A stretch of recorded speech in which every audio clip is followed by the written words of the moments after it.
కొణిదల పవన్ కళ్యాణ్,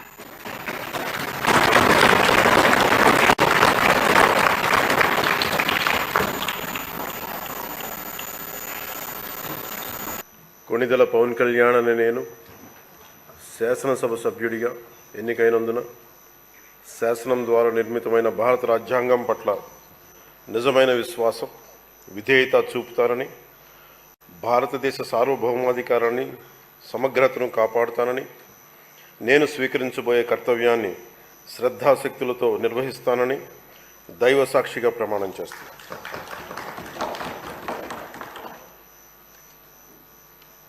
కొణిదెల పవన్ కళ్యాణ్ అనే నేను ఆంధ్రప్రదేశ్ శాసనసభ సభ్యుడైన ఆంధ్రప్రదేశ్ శాసనసభ సభ్యుడైన కొణిదెల పవన్ కళ్యాణ్ అనే నేను సభా నియమాలకు కట్టుబడి ఉంటానని, వాటిని అనుసరిస్తానని, సభా మర్యాదలను పాటిస్తానని, సాంప్రదాయాలను గౌరవిస్తానని దైవ సాక్షిగా ప్రమాణం చేస్తున్నాను.